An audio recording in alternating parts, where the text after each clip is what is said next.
Selamat bakudapa dalam acara penjelasan tentang proses dekolonisasi yang berlangsung di Indonesia 65 tahun yang lalu. Tepatnya kurun waktu 1945 dan 1950. Penjelasan ini beta tujukan kepada seluruh rakyat Indonesia, terlebih kepada rakyat Republik Maluku Selatan 25 April 1950, agar supaya ketong semua mengerti dan tahu seluk-beluk prosesnya, baik itu yang normal maupun yang tidak normal, sampai dengan terbentuknya negara Republik Maluku Selatan 25 April 1950 yang adalah sah menurut hukum internasional, nasional, dan regional, yang kemudian diikuti dengan terbentuknya Negara Kesatuan Republik Indonesia NKRI 15 Agustus 1950 yang adalah tidak sah menurut hukum internasional, nasional, maupun regional. Penjelasan ini adalah secara garis-garis besar yang penting untuk dikemukakan, sehingga ketong semua akan tahu bahwa apakah RMS adalah pemberontak ataukah NKRI sebagai perampok milik orang lain.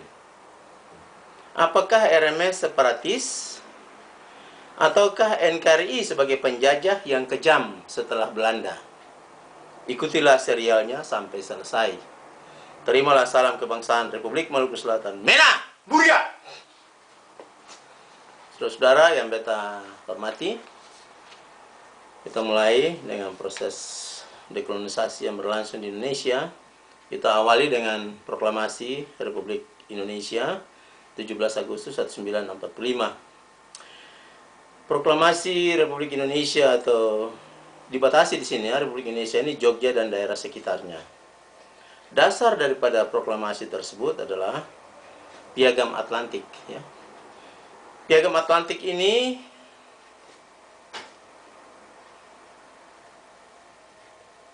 dikeluarkan oleh Perdana Menteri Winston Churchill dan Presiden Amerika Serikat Franklin D. Roosevelt di atas kapal Prince of Wales pada tanggal 14 Agustus 1941. Piagam Atlantik ini ada 8 pasal, tetapi 3 diantaranya, pertama, kedua, dan ketiga. Yang pertama itu dia berbunyi sebagai berikut. Yang pertama, tidak ada perluasan daerah. Yang kedua, tidak ada penukaran daerah yang bertentangan dengan kemauan rakyat. Dan ketiga, hak rakyat untuk menentukan pemerintahnya sendiri. Jadi dari ketiga pasal ini saja kita sudah dapat melihat bahwa memang tidak diperkenankan lagi adanya penjajahan di atas muka bumi ini oleh bangsa yang lain.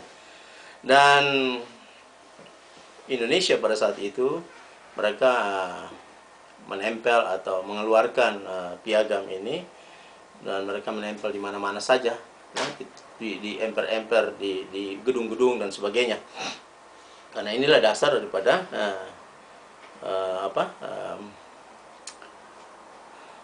proklamasi daripada Republik Indonesia. Di samping kemauan juga sebagian orang yang ada pada saat itu di daerah Jogja dan sekitarnya, yang dipelopori oleh Presiden Soekarno atau Insinyur Soekarno, tepatnya ya Insinyur Soekarno pada saat itu. Proklamasi itu berbunyi sebagai berikut. Kami bangsa Indonesia dengan ini menyatakan kemerdekaan Indonesia.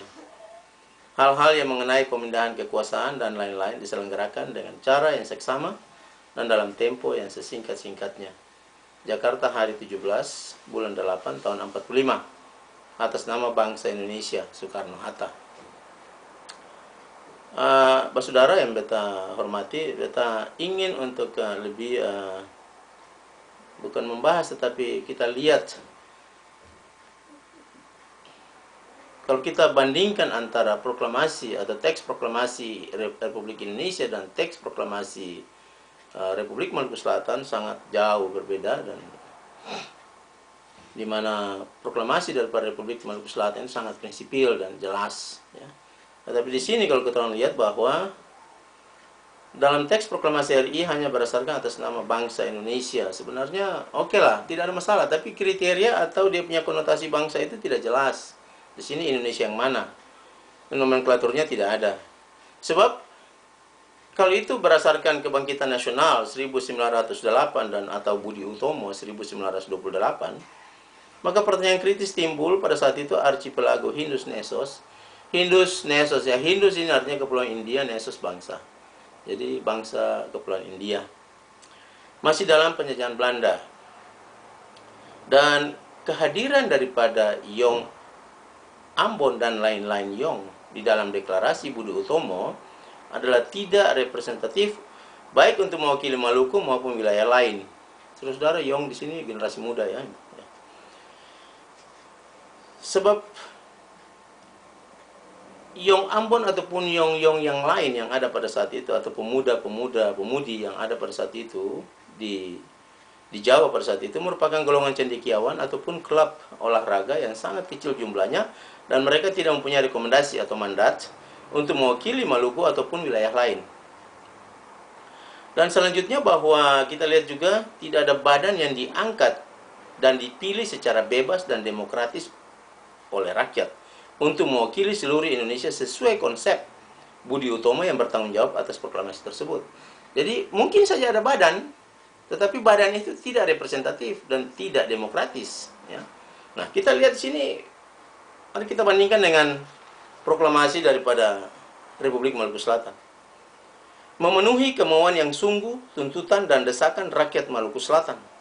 Maka dengan ini kami proklamir kemerdekaan Maluku Selatan de facto de jure, yang berbentuk republik lepas daripada segala perhubungan ketatanegaraan negara Indonesia Timur dan Republik Indonesia Serikat, karena NIT atau negara Indonesia Timur sudah tidak sanggup mempertahankan kedudukannya sebagai negara bagian selaras dengan peraturan-peraturan muktamar dan pasar yang masih sah berlaku.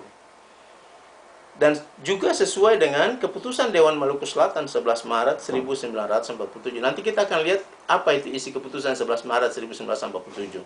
Karena itu dasar daripada proklamasi RMS juga. Sedang Republik Indonesia Serikat sudah bertindak bertentangan dengan keputusan-keputusan konferensi meja bundar dan undang-undang dasarnya sendiri. Semua ini nanti akan kita lihat di belakang. Ya. Nah, di sini kalau kita lihat daripada proklamasi ini sangat jelas kemauan yang sungguh, tuntutan dan desakan rakyat Maluku Selatan. Artinya konotasi bangsanya jelas, bangsa Maluku. Kalau mau lebih tepat lagi, Maluku Selatan, lebih kecil lagi ya, Maluku Selatan. Dibandingkan yang Indonesia tadi, yang Indonesia yang mana kita tidak tahu ini. Itu. Kalau Jogja dan sekitarnya, oke lah, silahkan saja, itu tidak ada masalah. Yang kedua, bahwa di dalam teks proklamasi jelas tertera pemerintah Maluku Selatan atau Dewan Maluku Selatan atau pemerintah otonom dalam hubungannya dengan negara Indonesia Timur dalam zaman Belanda menjadi pemerintah sah daripada RMS. Dan itu merupakan pemerintah dan atau dewan yang diangkat oleh seluruh rakyat Maluku Selatan secara bebas dan demokratis dan mewakili seluruh aspirasi rakyat Maluku Selatan. Saudara-saudara, Dewan Maluku Selatan ini dipilih oleh rakyat dari mulai Pulau Seram sampai ke pulau-pulau terselatan. Semua perwakilan mereka itu ada di dalamnya. Dan oleh sebab itulah maka Dewan Maluku Selatan itu benar-benar sah, representatif, bebas dan demokratis dibandingkan dengan atas nama bangsa Indonesia, Soekarno-Hatta ini apa ini? Itu. Jadi oke lah, tidak ada masalah. Nah, kemudian kita lihat bahwa ada plebissit afirmatif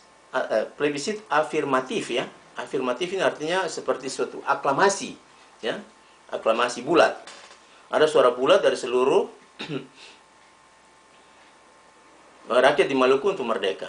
Atau ya, bilang ya, tidak bilang tidak. Itu kita lihat di pertemuan di Tulehu, yang kemudian dilanjutkan dengan Tulehu negeri ya, negeri Tulehu, dan kemudian dilanjutkan dengan pertemuan di daerah Batu Gajah dan menghasilkan proklamasi pada tanggal 25 itu. Jadi sebagian besar rakyat Maluku Selatan yang terwakili pada saat itu dan juga Dewan Maluku Selatan yang benar-benar representatif itu memproklamirkan kemerdekaan Republik Maluku Selatan. Karena beberapa hal tadi yang saya sebutkan nanti kita akan lihat sebentar. Kita lanjutkan. Pada tanggal 19 Agustus 1945, 2 hari sesudah proklamasi Republik Indonesia tadi itu, Jogja dan sekitarnya, Soekarno mengangkat Mr.